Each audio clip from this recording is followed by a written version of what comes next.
Hi guys, I'm Trezellian, and I just wanted to share today about my birth story and how it's like shaped me and shaped my career and also shaped my life in regards to what I was doing in the military. So I was born in the very late 50s, and my mother was a genius. She was part of a top secret naval program. She was the first ever naval aeronautics engineer for the Royal Navy. And that's where she met my father, my natural father. So they were in a facility called HMS Gamecock. HMS Gamecock at that stage was like, I suppose, the equivalent of like Top Gun. It's where during the Cold War a lot of the naval aircraft and new missiles were actually being tested and developed. So I was actually conceived, so my mother says, on the runway of HMS Gamecock. Now I did some research much after that to find out about Gamecock, and this was actually the runways, believe it or not, and I was conceived there on the apex of the triangle, like the all-seeing eye of the triangle. So I didn't have much choice or much chance, really, did I? So that's where I was conceived. Obviously, my mother fell pregnant. She had to leave the Navy, so she couldn't obviously carry me whilst in there. My father, he decided that he couldn't deal with this, and that was that. So she went to a mother and baby home. No one knew who sponsored that. And she kept me there for 9 weeks, and then I was given over to another Navy family, and that's where I was brought up in Portsmouth, in England. Now, and there it went. And as people would know, some people who have read some of my work, I was mentored by various different Special Forces warriors as I grew up as a child, mostly by a Royal Marine. So when I got to be selected for Trident, there was something, there was something weird about it. I always knew there was something strange, but it worked. I was very, very fit. I was a karate prodigy, and anyway, I got selected. There's only 4 of us actually passed out of 100. All of us having the same blood group, all of us being either orphans or adoptees.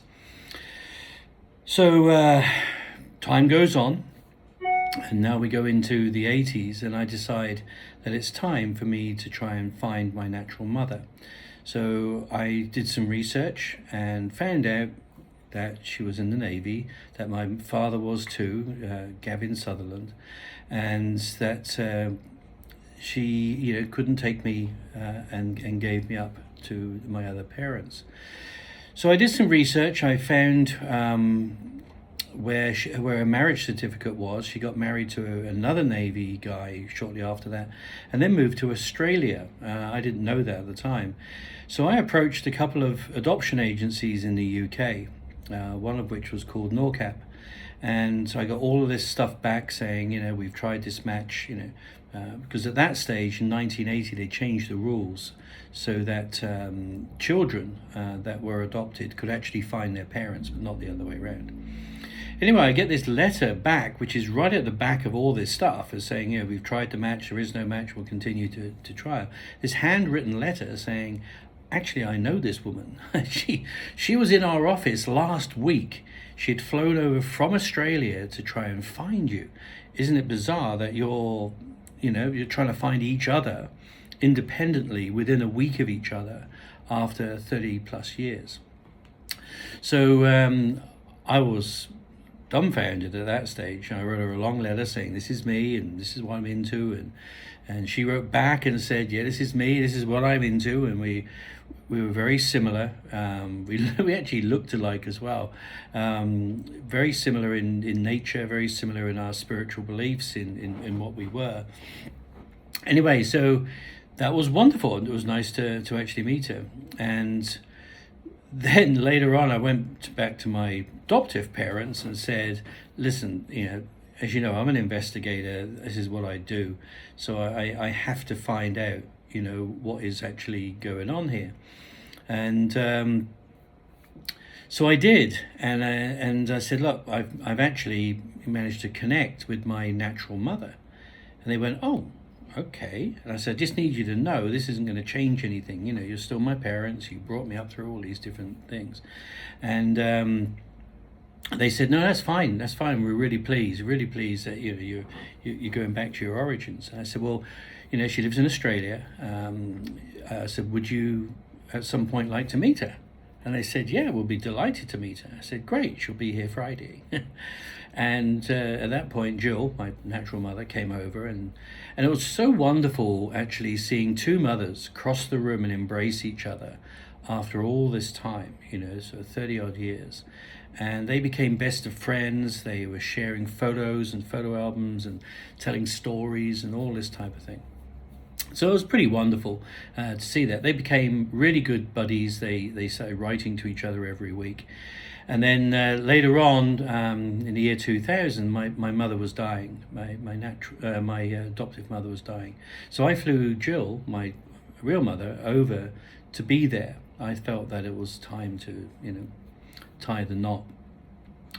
So in the first month of the army, my first wages, I bought my adoptive mother this silver St. Christopher. It's a big chunky thing. And she wore that every single day of her life.